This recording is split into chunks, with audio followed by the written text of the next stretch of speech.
And for our webinar on Introduction to the Upanishads with Dr. Kalika Uttarkar, we have a nice cross-section of people from around the world joining us, including we got SM Krishnaji from Mumbai, India.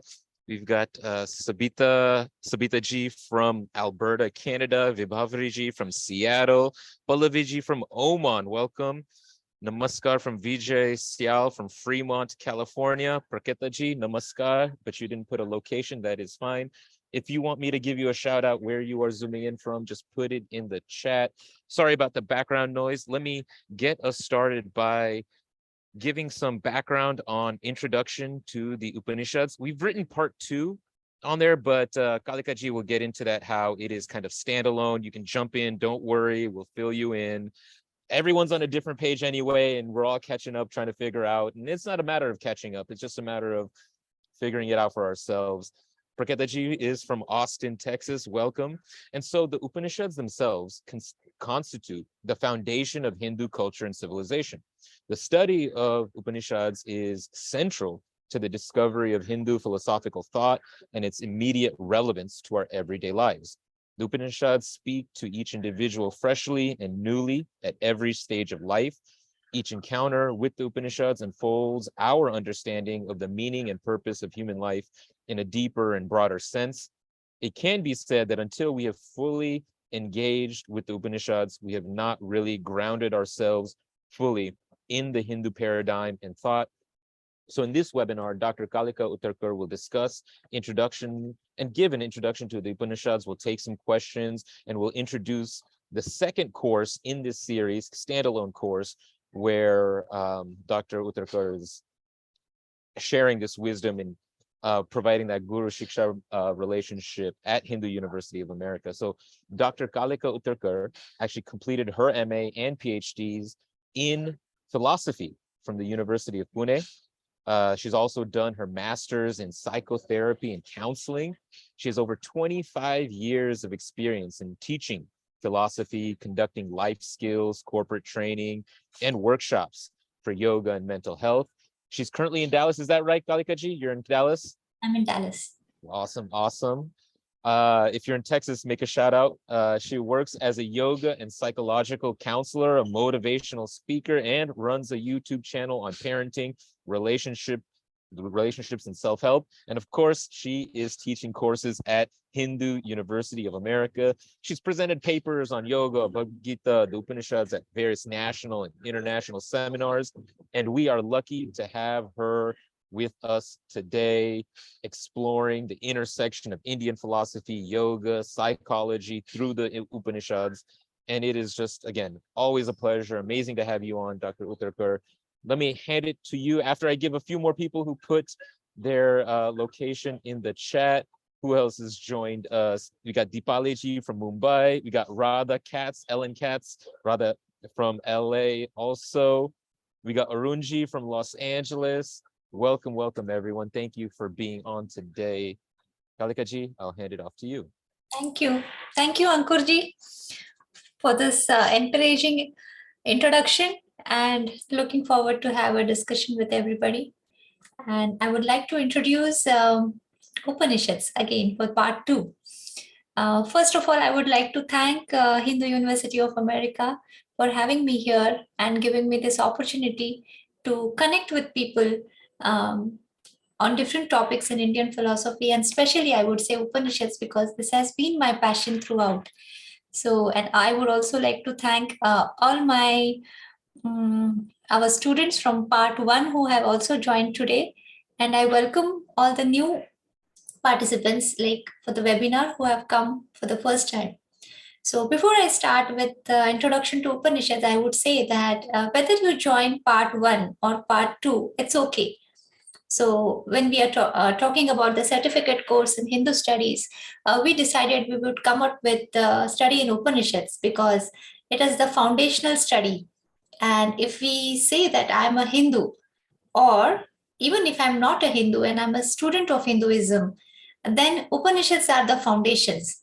And unless and until we don't explore into Upanishads, we really don't get the actual understanding of the philosophical schools and the cultural developments and the civilizational history that we try to understand in our other interest areas. So it is very, very important, being an Indian or a student who wants to understand what is Hinduism, what is India, and what is Hindu philosophy, Indian philosophy, I would say, even in the broader sense. Knowing about Upanishads becomes very important. So, if you have already joined part one, welcome to this webinar. And I would like to tell you what all topics we would be taking in this part two. And if you are here for the first time, you can always start taking part two and then continue with part one. So, the main intention behind starting this course is we thought of giving an introduction to major 11 Upanishads. Why major? Because Adya Shankaracharya ji has written his commentaries on this 11 Upanishads. And there is an elaborate description, analysis, and integration of all these Upanishads into our philosophical culture as we see. So our first part took care of first 6 Upanishads, and in the second part we would be taking another 5 Upanishads, and these are huge. I mean, if you talk about Brihadaranyaka Upanishad, and we just have to study one Brihadaranyaka Upanishad, we can go on for a year. So it's that big. Chandogya Upanishad is also a big Upanishad in size. And of course, it is so vast, and it encompasses all philosophical concepts with beautiful stories, engaging dialogues, and discourses by different rishis, that it really becomes an interesting journey. So, Aitareya Upanishad, Taittiriya Upanishad, Chandogya Upanishad, Brihadaranyaka Upanishad, Shvetashvatar Upanishad are the 5 Upanishads that we would be discussing in part 2. Later on, I'll come in detail what each Upanishad comes up with, and what is the focus, what are the focus concepts in these Upanishads. But I think before we begin into that, there is a very important question that we need to understand and ask ourselves. That is, why philosophy and why Upanishads?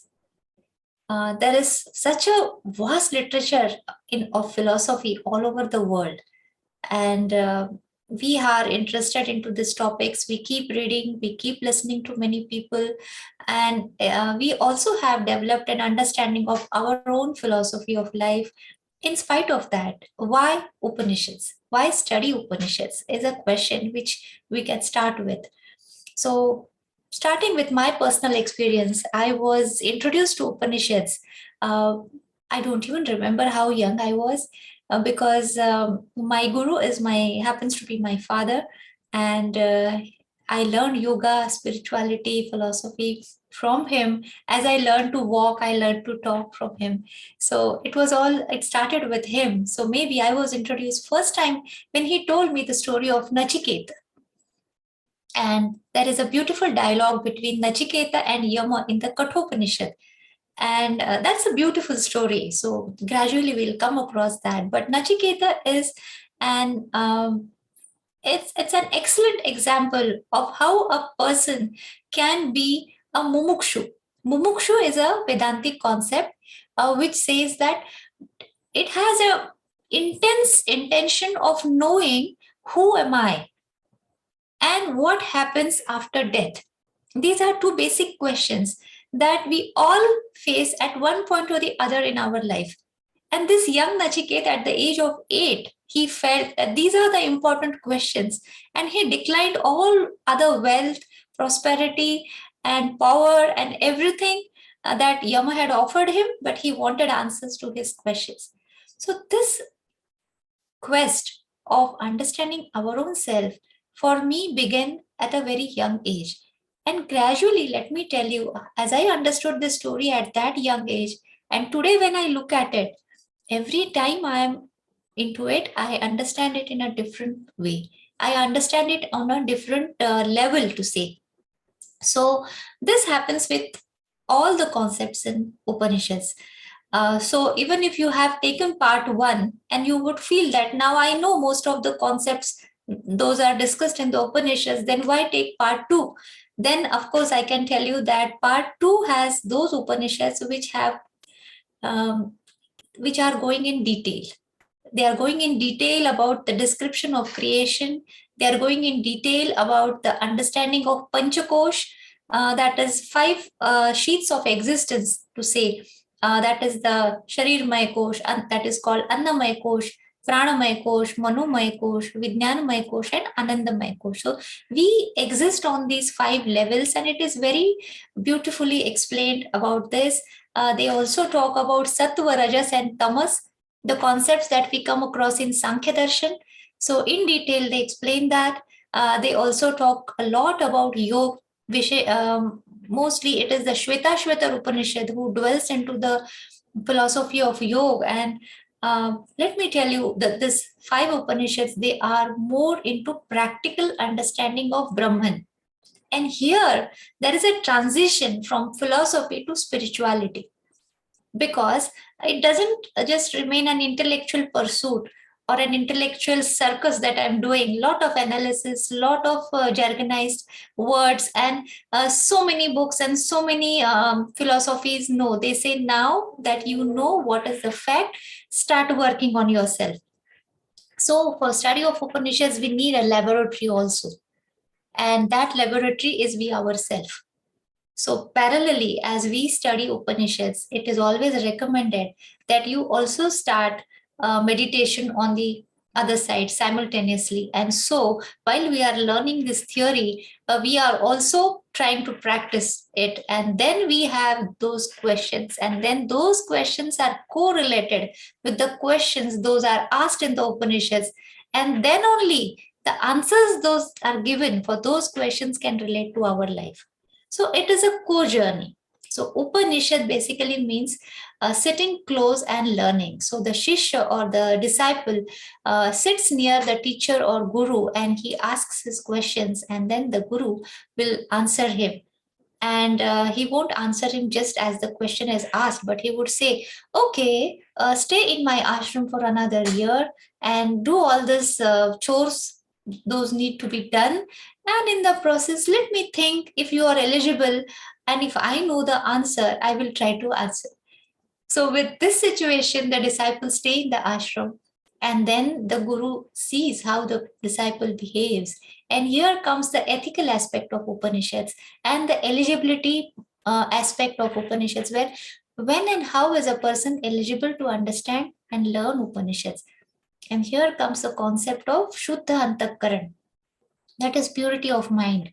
So see, this goes so close to what we learn in Yoga Shastra. That is, Yoga Shastra talks about Yama, Niyam, Asana, Pranayam, Pratyahar, Dharana, Dhyana, and then Samadhi. So Yama Niyam basically are rules how one should behave with ourselves, our own self. Ahimsa, Satya, Asteya, Brahmacharya, Parigraha, that is Yama. Shaucha, Santosha, Tapaswadhyaya, Ishwar Praninan, these are rules, niyam, as how I have to behave with others. So this ethical foundation, a strong foundation, purifies our mind, our chitta, and then it is not for the sake of guru, but we enhance our ability to reach ourselves in a better way.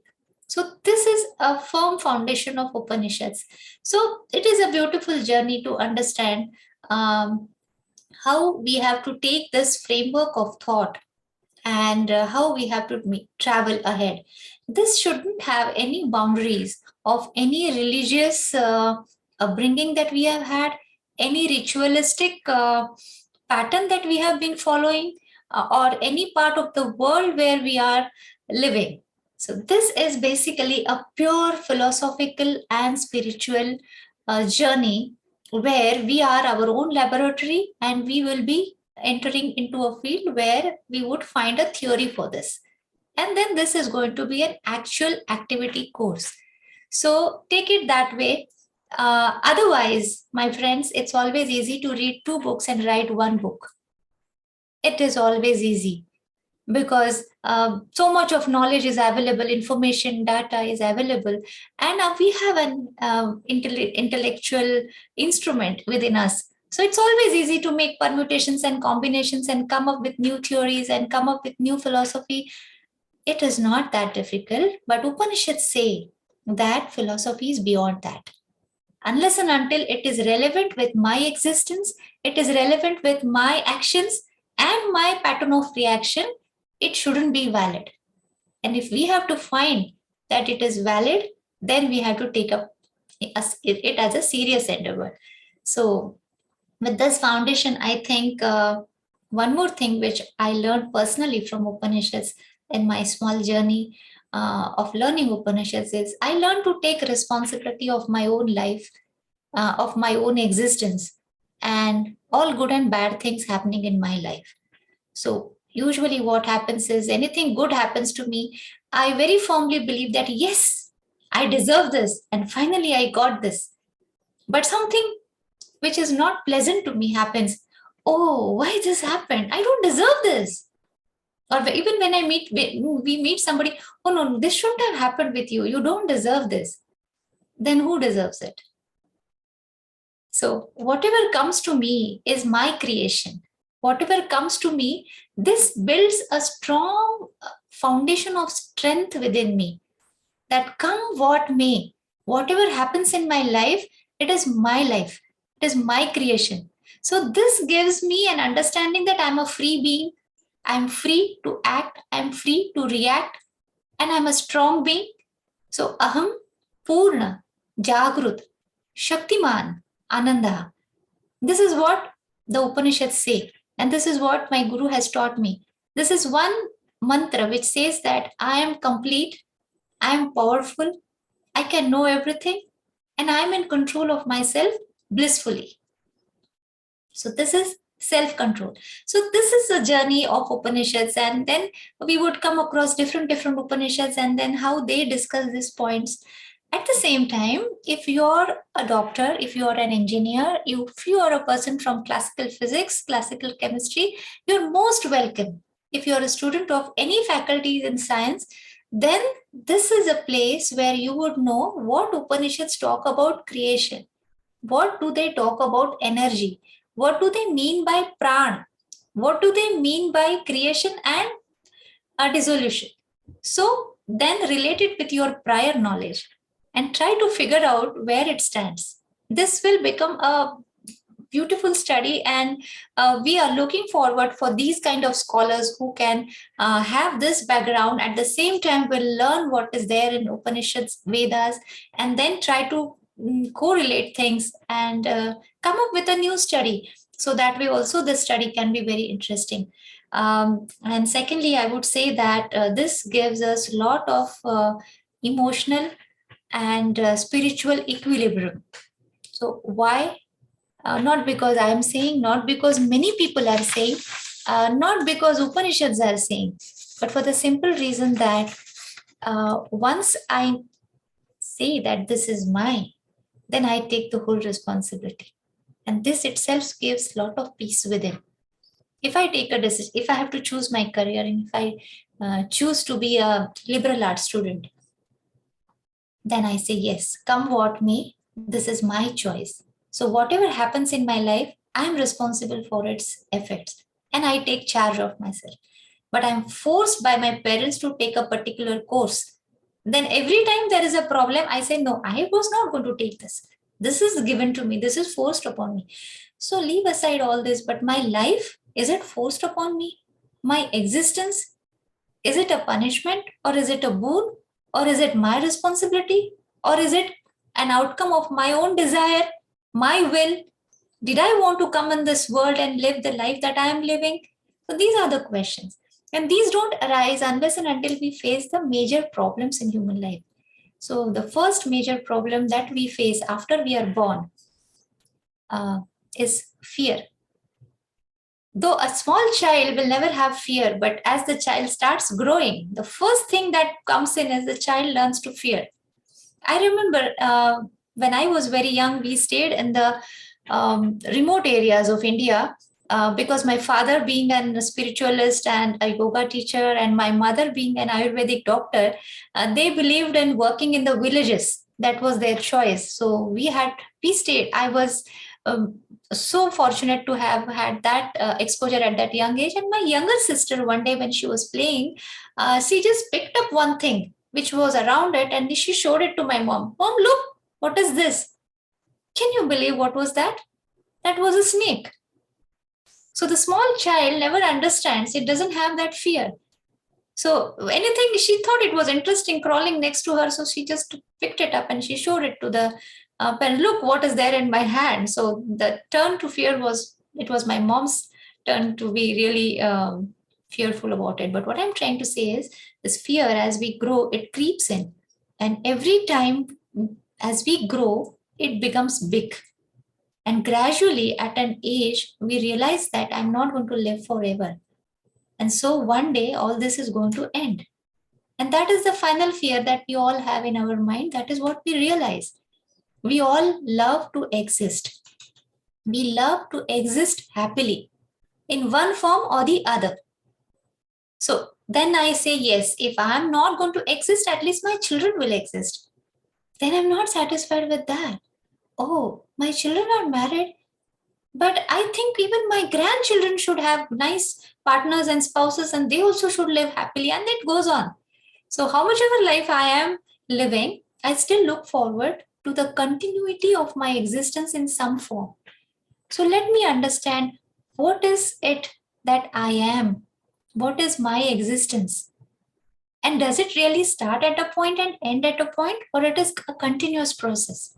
And if it is a continuous process, then why am I now in this form? And is there a possibility that I can shift into another form? And do I have a choice in that? Am I free to decide that? Or I'm just sitting in a roller coaster? I mean, if I'm a happy person in a roller coaster, then I open my eyes and look everywhere and I enjoy. But if I'm not a happy person, but made to sit in a roller coaster, I close my eyes and just wait for it to stop. So, how am I living my life? With which approach am I looking at it? So, this is all what is discussed, sometimes in a clear way, sometimes in a subtle way in Upanishads. So, this is the, I would say, some thoughts about why Upanishads. Now, coming to the next problem. If I can be fearless, then I should be sorrowless also. The whole attempt of philosophy is, how do I overcome my sorrow? Now, with this comes another problem which I am facing, and that is problem of attachment. I am attached to everything which is around me. I am attached to, first and foremost, is my cell phone. I am so much attached. Nowadays, even the kids in the pram, they are so attached that you remove the phone from their hand and they will cry like the whole world is down. I mean, that level of attachment continues, but things change. One of the poet said that we don't really grow, but we just learn to find substitutes for our trickle toffees. So in childhood, we are so attached to the candies and toffees and trickle toffees, and we think twice before sharing it. But then we want a Land Rover, a BMW, or something else, and maybe a villa here and there. One is not sufficient. Oh, one I should rent, one I should invest. So these are substitutes for trickle toffees. Now, are they bad? No, they are not bad. Now, that is also something which Upanishads say, that this is Purushartha.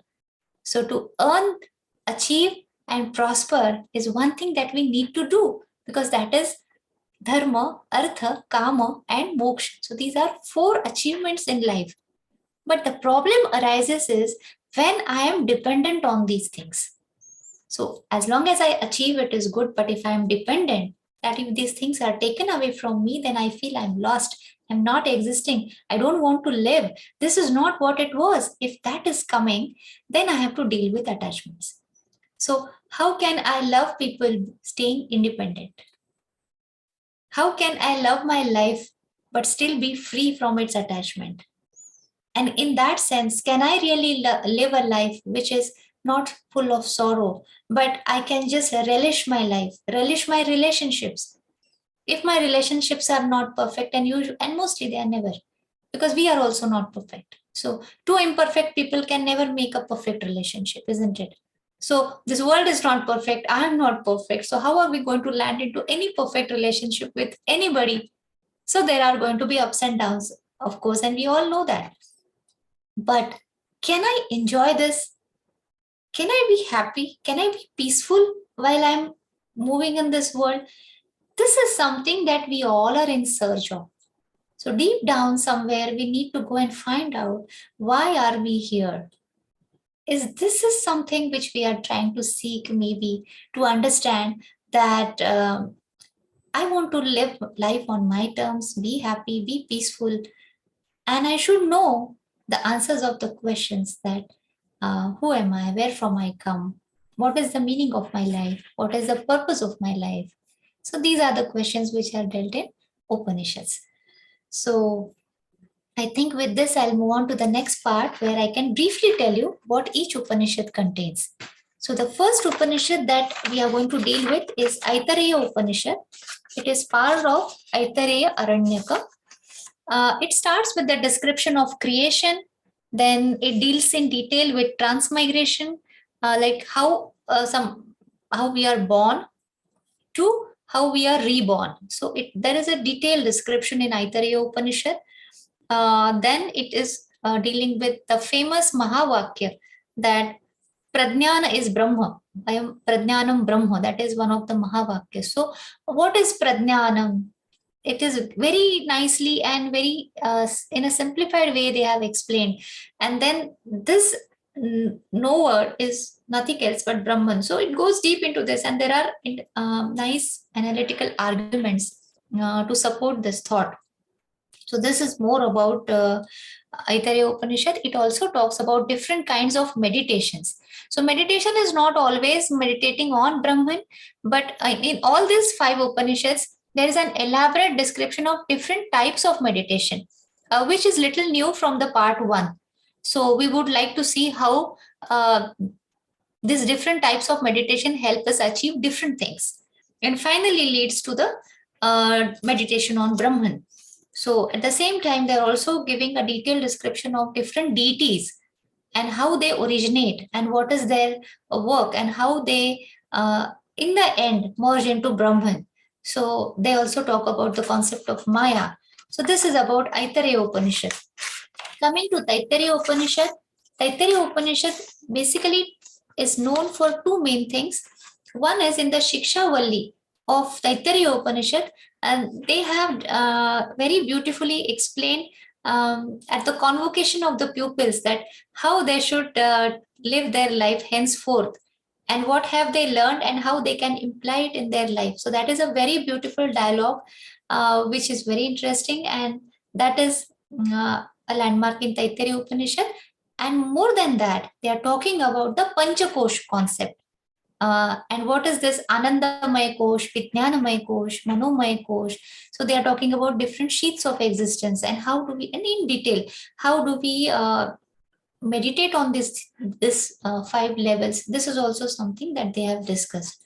So coming to Brihadaranyaka Upanishad, it is a huge Upanishad, and it talks, it is amazing. I mean, if you're doctors, if you're engineers, and from any field of science, this is something which will interest you a lot, because they talk about creation in detail.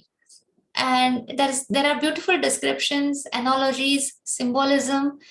They are connecting this with the concept of yajna. At the same time, they are connecting it with our day-to-day life. So that is a beautiful thing. So we would come across a discourse between Yajnavalkya Rishi. He is one of the most intelligent Rishi that we find in Upanishads, and he will answer questions raised by different Rishis in the court of King Janaka. So this is a beautiful part of Brihadaranyaka Upanishad. And coming to the most interesting part is a discussion between husband and wife, that is Yajnavalkya and his wife Maitreyi, and they are having a discourse on what is life. So the story is also very interesting. Their dialogues discourse is also very important. So that is a beautiful part which comes up with a nice concept. Atmanastu kamaya priyaya priya bhavanti. This is one sentence. So I like her because she is my wife. I mean, I can like everybody, isn't it? I can like anybody. But I like her because she's my wife. I like him because he's my husband. This my doesn't get restricted to just our kids and spouses, but I like this God because this is my God. I should like any God on this earth, isn't it? So that is where Yajnavalkya tells Maitreyi how this my aham, mamatva is the reason of different problems in life and how we can still overcome that. So that's a beautiful dialogue. And this becomes interesting because on one side, they're husband and wife, and they're expected to have a different kind of relationship and they have a different kind of life together. At the same time, they're also talking about the spirituality. So this will beautifully explain how Upanishads are not negating human life. They are just trying to enhance it, transcend the way we are living, and make it still more happier and beautiful. Then there is another part when actually King Janak and Yajnavalkya have a discussion. That is a very beautiful part because it talks about all logical arguments which will help us to prove the existence of Atman, existence of Brahman. So it is a proper philosophical discourse we would come across. And then coming to Chandogya Upanishad, uh, it is also a big Upanishad and it describes number of sacrifices and yajnas to begin with. And this is an opportunity to understand how the symbolism in Ved and Upanishad is constructed and how it is not just mundane rituals, but how it is connected to our life and spiritual journey. So that way Chandogya Upanishad begins on this note. And later on, there is a discussion between Shvetaketu and Uddalaka. And there are few other discourses where we get understanding about the Yoga Shastra, the theory of meditation and practical, which is called as Panchagni Vidya. So Chandogya Upanishad mainly deals about this and it talks about the ashram vyavastha, that is Brahmacharya, Gruhastha ashram, Vanaprastha ashram, and Sannyas ashram. So how do we divide our life journey between these four segments and what does it mean? So there is an elaborate discussion on this. And last but not least is the Shveta Upanishad. It basically deals with the concepts like time, space. It deals with the concept like sattva, raja, tama, and the practices of meditation. So there are 3 to 4 types of theories of creation that we come across in this 11 Upanishads. Though I say this talks about creation, there are variations in that, and we will gradually see how they have 3 different types of theories when they talk about creation. And in the end, Shveta Upanishad says Brahman is Anoraniyan Mahto Mayan, subtler than the subtler and greater than the greatest. So, what does this really mean? How is it related to the scientific knowledge that we have today? How it is related? So, these are some of the topics which can come up for discussion while we are studying these 5 Upanishads. So, I think from here on, Ankurji, can we go with the question answers? Any? Yeah, let's see if people have questions or answers. Let me drop a link to the course in the chat. It's going to start January 13th on Friday at 9 p.m. Eastern time. If you click that link, you can see some of the details as Kalikaji has gone over.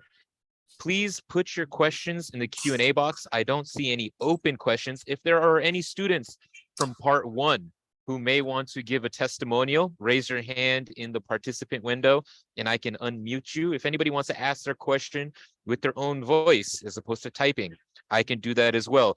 But let me just say, amazing overview. You know, I've been doing these webinars. I think I've been on 2 or 3 with you, but right now, like the trees from the forest, the specifics of this course and the last course, I feel it, the development and the way that you've explained it. I think everyone is, elevated. We learned a lot just from this one 30-minute webinar so far, but imagine what you can learn from a whole course and actually digging deep into these important topics and texts with somebody so wonderful like Dr. Uttarkar. So please do consider taking this course. Take a look through there. Right now is the time to ask your questions. Do we have any? Let me see. The recording is available. We'll make sure we send part 1 to everyone who registered and the recording of this. Bhavanaji, you will get a recording of this. Basji from Florida, welcome. Anaji from Dallas, Rajayji from Boston, Jyotiji from Amarillo, Texas. Welcome, welcome. I think I had Deepali from Mumbai already. So if anybody else wants a shout out, you can put where you are zooming in from. Nareshji says, indeed, simple and concise introduction. Thank you for sharing your wisdom. Absolutely, absolutely. Let's see.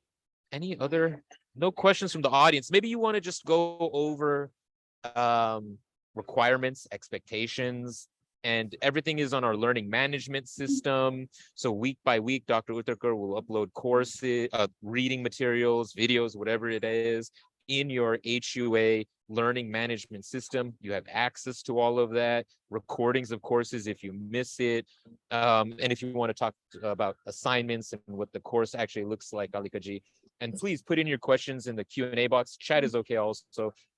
And go ahead, sorry. Thank you, Ankurji. Thanks a lot. So coming to this details of the course, this course would go on for 11 weeks. As you know, would start from 13th of January. Each course we would discuss for 90 minutes technically, but every time we exceed it maybe by 40 minutes because of the discussion and chat that we have.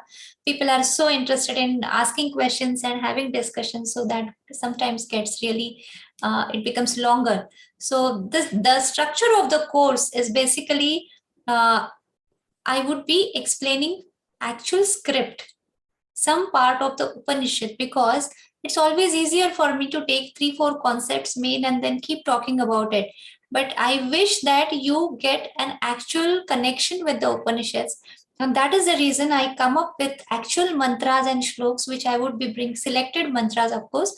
I bring up on the slide, and then taking them for the reference, we discuss various concepts that come into that.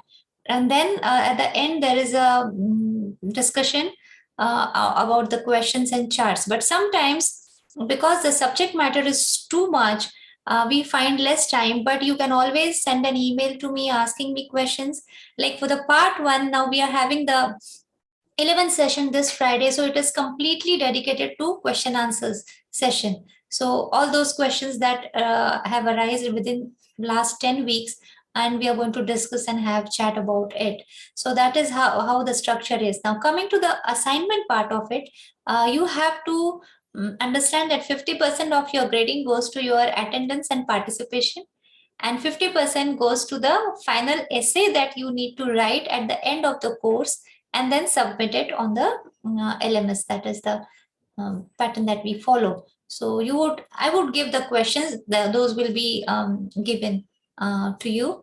And regarding the reference books and the textbook, you will get the information. So accordingly, it would help you to get the books also. I would request if any of the students from part 1 would like to tell your friends like how the experience was for you for the part 1. I don't know if who is attending today. I haven't seen the chat, but if anyone who has, yeah, that's John Palka, can I have him come up? Was he one of your students? Yes. John. All right, let's hear from John.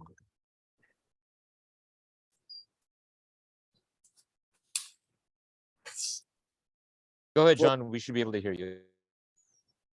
Is it okay now? Yes? Yes, go ahead. Okay.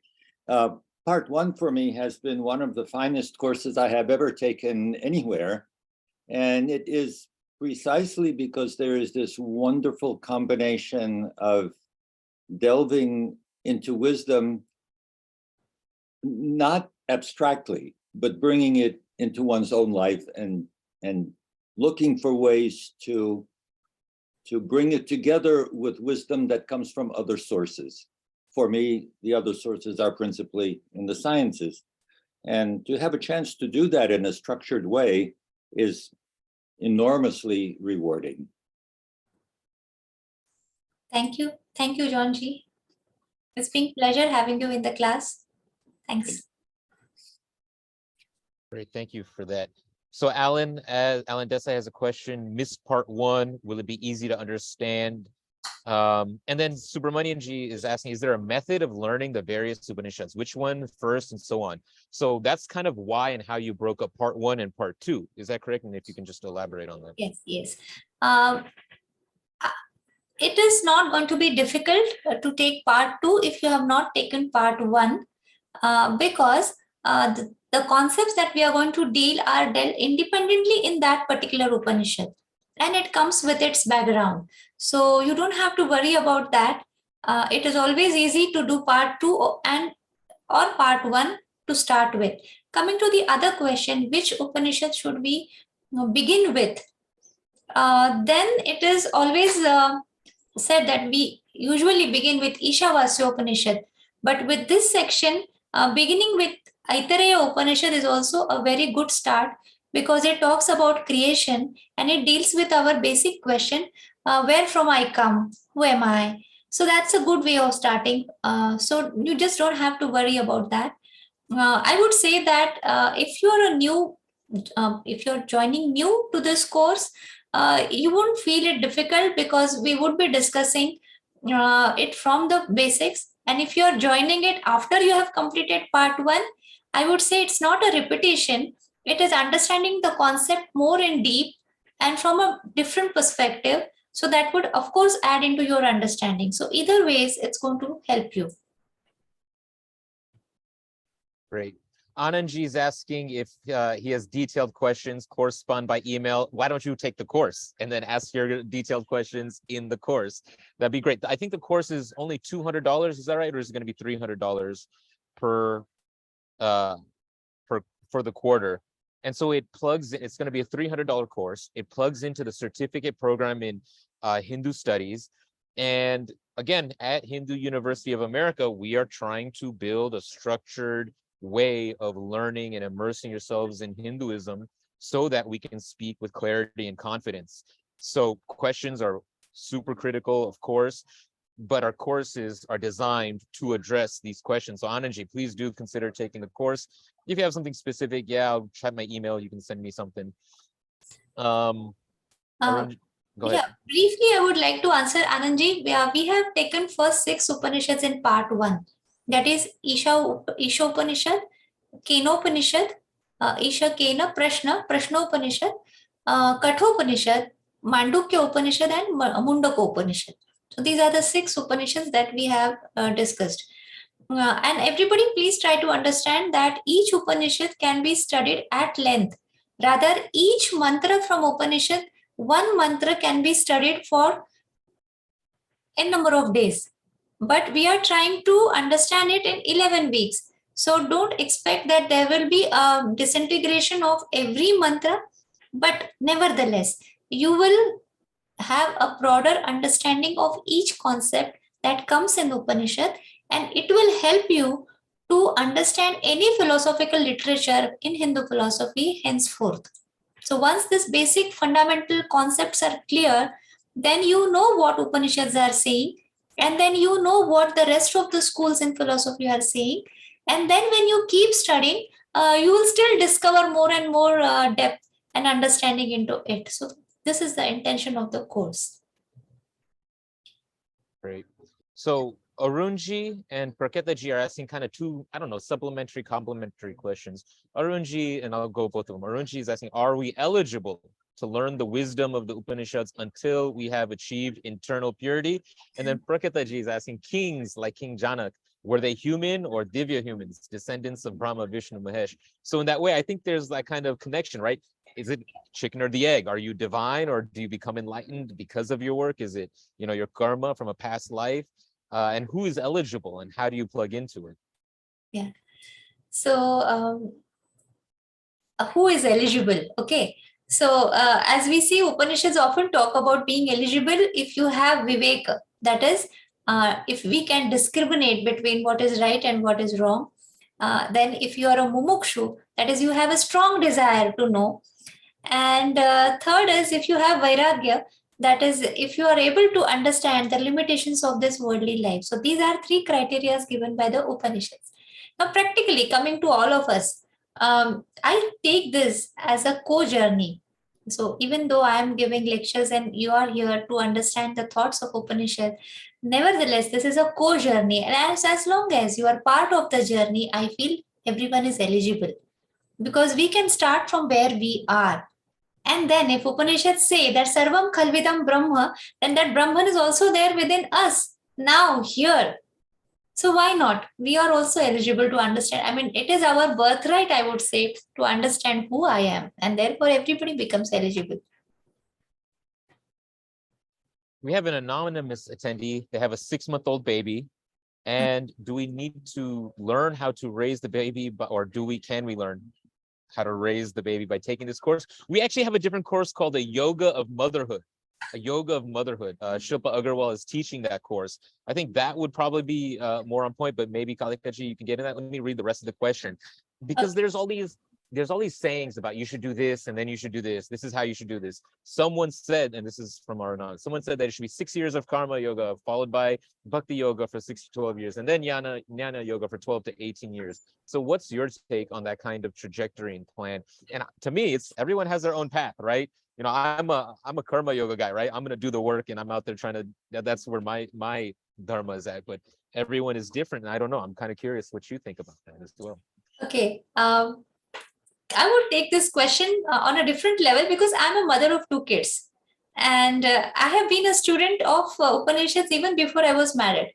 So when my kids were going to come into picture, I started studying Upanishads again.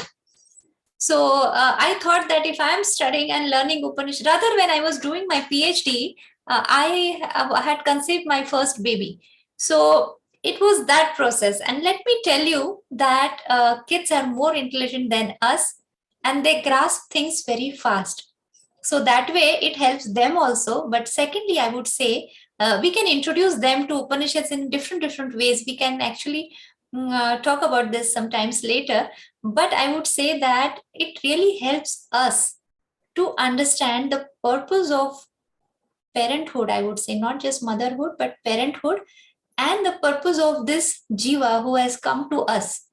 So what is the purpose that this particular jiva is with me is a question which often we might struggle with. But with Upanishads, we know why we are together and how we can help each other. So yes, I would say this not only helps in parenting, it helps in every aspect of our life while we are living.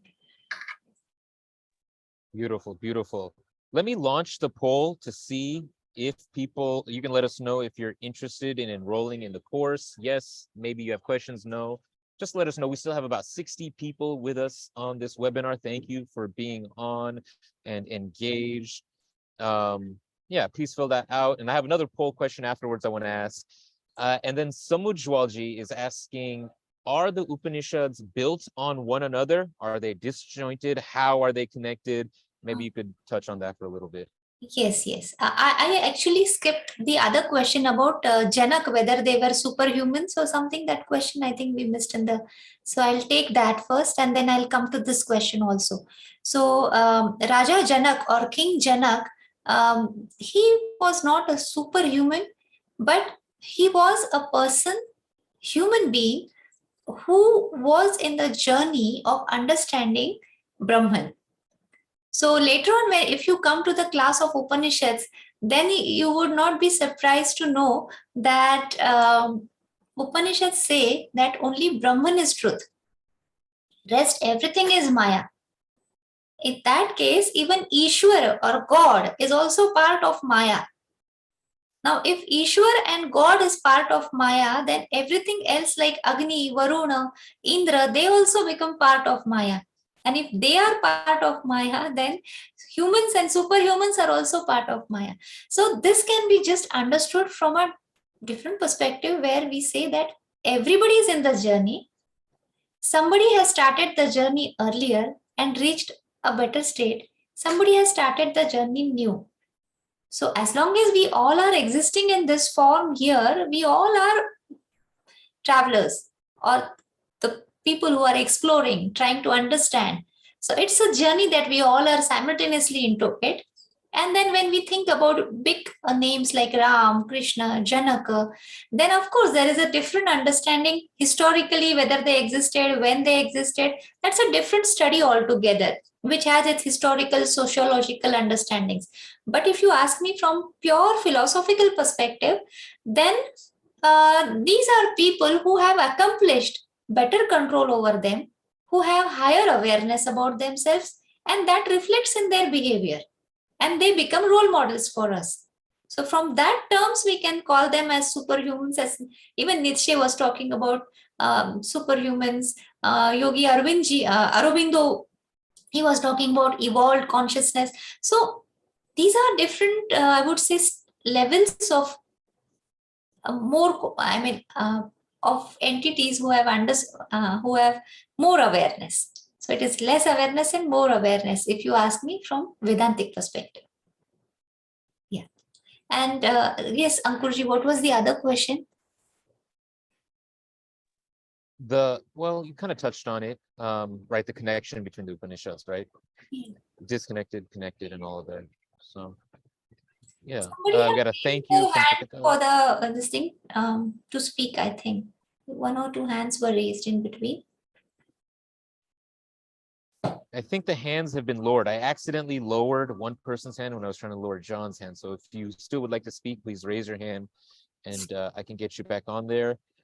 Jyotika is asking for individual help, in-person help. If you need to understand better, you email, phone, if you take the course, there'll be a group discussion. I think you have different ways of interacting with other people in the course so that you can increase your awareness, WhatsApp groups. So we try to make sure that we create a whole, community of learners, so that if you are not sure, you can not just have access to Dr. Uttarkar, but other folks and students in the same space. So Jyotika ji, I think you'll be able to find help one way or another for sure if things are not clear. Dr. Uttarkar, maybe you want to talk about the dynamics you had in your classes before. And I think we've touched on it, and John came up and talked about it a little bit, but just a feeling for the class and your take and how you've gone through the different courses, because you've taught a couple courses now at HUA. And you're just a little reflection on that. And if you haven't filled out the poll, please do. About half of us have done that so far. Thank you. Mm-hmm. So let me just share one thought. Like Vedanta basically is understood as Prasthanatrayi. That is, 3 scriptures are understood. One basics is Upanishads. Then comes Brahma Sutra. And then comes Bhagavad Gita. So most of you have learned Bhagavad Gita. You have read it. Some of you have studied also. So Bhagavad Gita is the essence of Upanishads. You know it. Sarvo Upanishado Gavo Dogdha Gopalanandana Partho Vatsa Sudhir Bhokta. So it is like Upanishads are like cows, and with the help of Sri Krishna, Arjuna understands the essence of Upanishads, and that is Bhagavad Gita. So to understand Vedanta, these 3 scriptures are to be studied. But when we study Upanishads, it becomes interesting, because as you have already studied Bhagavad Gita, then you find from where and how it comes. Certain mantras are also repeated. Some mantras in Bhagavad Gita, you find them in Kathopanishad, sometimes in Mundakopanishad, sometimes in Shvetashvatara Upanishad. So this is very interesting to find the interrelations between them. So that way it is helpful. So last course, I had so many new students. At the same time, I'm thankful because some of my students from Introduction to Shat Darshanas have joined, and the rest of them who came, they were also well versed with the Sanskrit, so it was a mixed group. They were new, they were old, everybody was there. But we found this interesting. For me, it was a lot of learning, and I think for the students also, because we were venturing into actual scriptures and actual shlokas. So what I plan to do in my next part, that is the second part, is I want more of discussion and more of communication happening. So regarding the assignment also, earlier we had just one essay to be submitted, but I think in part 2, I really want to make it more interactive. It was interactive last time, but I feel that we need to keep it more interactive so that they come up with their doubts, and then we can still delve into it, finding the relevance.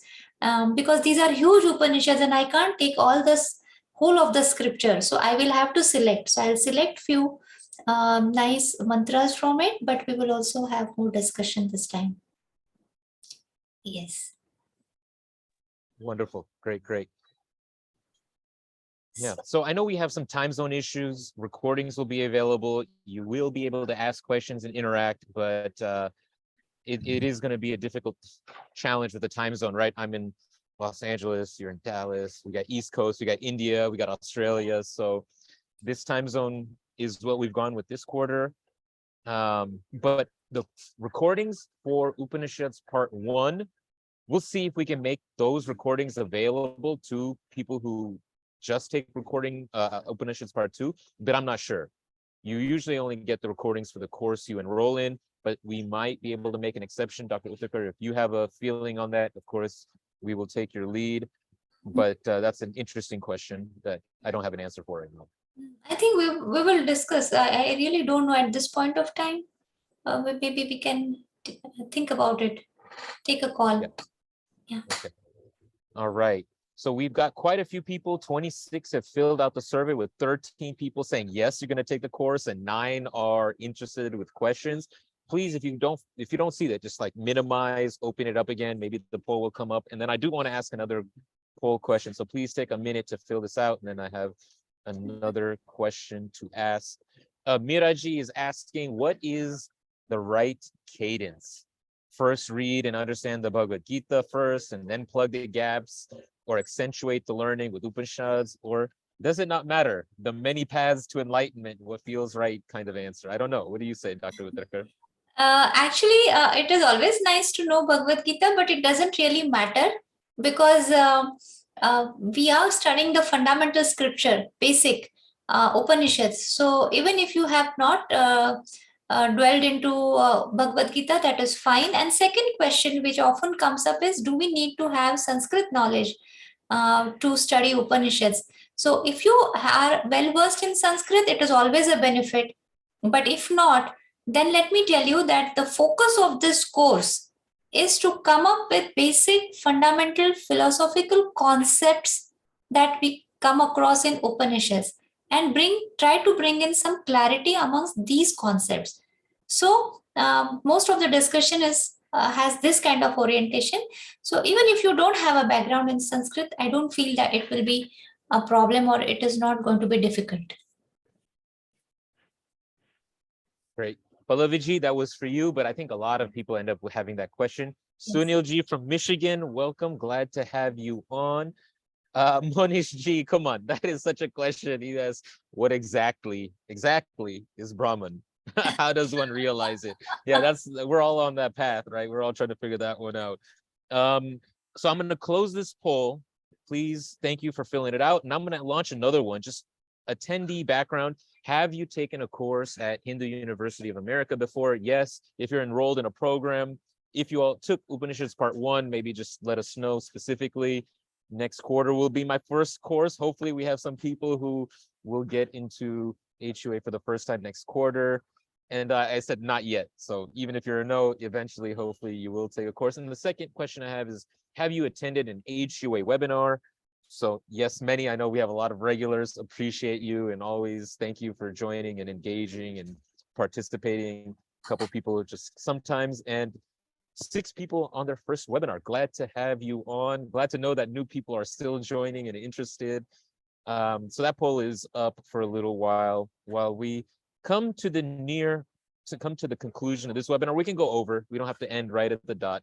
But last chance to put in your questions. Ask whatever it is that you may want to ask of Dr. Uttakar about the course, about Hindu University of America, if you really want to ask. But maybe I'll give it to Kalika ji to prompt us a little bit and some closing, get us started. Did I mute myself or the video is gone? No, I can hear you. You're fine. Oh, can you also see me? Yeah. Because the screen is blank on my side. Okay. Sorry, Ankurji. Yeah. I missed your last sentence. Can you please tell me? No, just kind of wrapping up, closing thoughts, asking people to make their last questions and comments. If you want to say thank you, obviously we appreciate that. Getting a lot of those for an enlightening and a very thorough and knowledgeable webinar. But Kalika ji, maybe some closing thoughts, How are you feeling? Uh, Take home message time. Yes. So I would like to thank everybody, especially thank you, Ankurji, for conducting this webinar so well. And I'm thankful to everybody who has attended this webinar today, spending your time and trying to understand how the study in Upanishad goes in HUA. I welcome you all and hope to see you all soon in the course because it's going to be a core journey, a lot of understanding, new concepts to know, and simultaneously, even if the course is there for 2 or 2.5 hours in a week, it keeps staying in our minds, and every day as we experience our life we try to correlate it, so it becomes really wonderful. So take it as a beautiful journey and join us, and thank you everybody for this.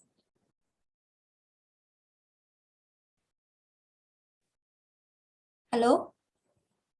Yeah, wonderful. Great. Thank you. Namaste. Dhanyawad. Glad to have you on.